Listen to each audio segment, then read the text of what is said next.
बघा, चिखली विधानसभा मतदारसंघ आणि मलकापूर विधानसभा मतदारसंघात शिवसेनेने मुसंडी मारायला सुरुवात केलेली आहे. येणाऱ्या जिल्हा परिषदच्या निवडणुकीच्या अनुषंगाने प्रत्येक गाव तिथे शाखा, घर तिथे शिवसैनिक हे मिशन घेऊन आम्ही तिन्ही विधानसभेमध्ये बुलढाणा तर काही प्रॉब्लेमच नाही आहे.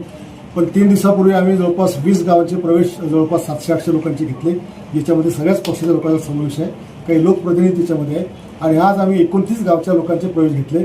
आमच्या काही गाड्या डिझेल नसल्यामुळे काही गावचे लोक येऊ शकले नाही. काही गाड्यातले लोक आमचे उतरवले गेले जबरदस्तीने, पण काय हरकत नाही, किती वेळा उतरवतील आम्ही त्यांना परत गाडीत बसवूच त्याच्यामध्ये. आणि आज जवळपास 1000 लोकांनी चांगला प्रवेश या ठिकाणी घेतला, ज्याच्यामध्ये अनेक सरपंच आहेत, उपसरपंच आहेत, सगळ्याच पक्षाचे कार्यकर्ते, काँग्रेस आहे, NCP आहे, BJP आहे, सगळेच आहेत. आणि उभाटाच्या पदाधिकाऱ्यांचा मेळावा हा आमचा परवा दिवशी इकडे होणार आहे. त्याच्यामुळे 140 गावचे प्रवेश आम्ही सगळे 100% घेणार. चिखली शहराचे आम्ही 100% प्रवेश घेतला. आणि 5 तारखेला आम्ही जी सभा चिखलीमध्ये घेणार होतो, ती सभा आम्ही सगळे प्रवेश घेतल्यानंतर आम्ही सभा घेणार आहे. तुर्तास 5 तारखेची सभासुद्धा आम्ही कॅन्सल करत आहोत. आम्ही सगळ्यांनी बसून तो निर्णय घेतला. सगळ्या गावचे प्रवेश, सगळ्या गावच्या शाखा, आणि त्याच्यानंतर चिखलीतला एक 25-20 हजार लोकांचा आमचा मोठा कार्यक्रम आम्ही घेणार. 1986चा आपण या ठिकाणी मनोगतातून जो उल्लेख केलेला आहे, ती शिवसेना आणि आता तो शिवसेनेचा जो कार्य आहे त्या पद्धतीवर आपण बदललेला आहे, पण शिवसेनेचा विचार बदललेला नाही. तोच विचार आजही लोकांच्या मनामध्ये आहे.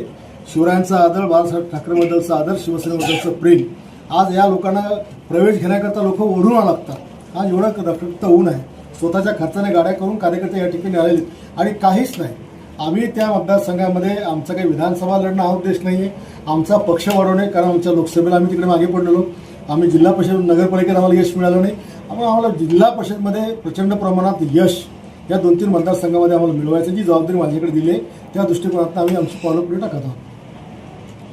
तुमचे जुने सहकारी भास्कर मोरे आज तुमच्यासोबत आहेत, त्यांना तुम्ही 100% ताकद द्या. भास्कर मोरे शिवसेनेतच आहेत आमच्या सोबत, त्यानं आमच्याकडे प्रवेश घेतलेला आहे. मध्यंतरी ते जर पुढे राजकारण आम्ही सगळ्यांनाच ताकद देणार आहे. छोटा कार्यकर्ता असेल, मोठा असेल, शेवटी पारे आमचे एकनाथ शिंदे सगळ्यांना माहिती आहे की पक्षात लोकांना किती ताकद देतात. त्यांचे संस्कार म्हणजे बाळासाहेब तेच करायचे, तेच संस्कार आमच्यावर पण आहेत. विधानसभा मतदारसंघ हा राखीव होण्याच्या ज्या चर्चा आहेत, त्या अनुषंगाने व चिखलीतील विधानसभा मतदारसंघाचे जे आमदार आहेत, तिथे काही जणांना शंका आहे की बा तुम्ही त्या मतदारसंघावर अतिक्रमण करतात, अशी शंका बऱ्याच ठिकाणी आहे. त्या अनुषंगानं बघा, पहिली गोष्ट तर ही जागा राखीव होईल असं काही नाही आहे. मेकरची जागेचं राखेचं आरक्षण उठेल, पण ती बुलढाण्यातच पडेल हे अजून काही निश्चित नाही आहे. राहिला दुसरा विषय की आम्ही चिखली विधानसभा लढणार आहे, आम्ही त्या हेतूने देखील तिकडे पाऊल टाकलेलं नाही आहे. काही लोक हेही म्हणतात की महाले साहेबांचा, संजय गायकवाडांचा काहीतरी कुठून तरी वाद झाला असेल आणि त्याचा वचपा काढण्याकरता मी तिकडे गेलो. असंही काय माझं त्यांचं धोरण भांडण झालेलं नाही आहे. ताईचं माझंही काही वाद झालेला नाही आहे. मी माझ्या पक्षाचं काम करून राहिलो.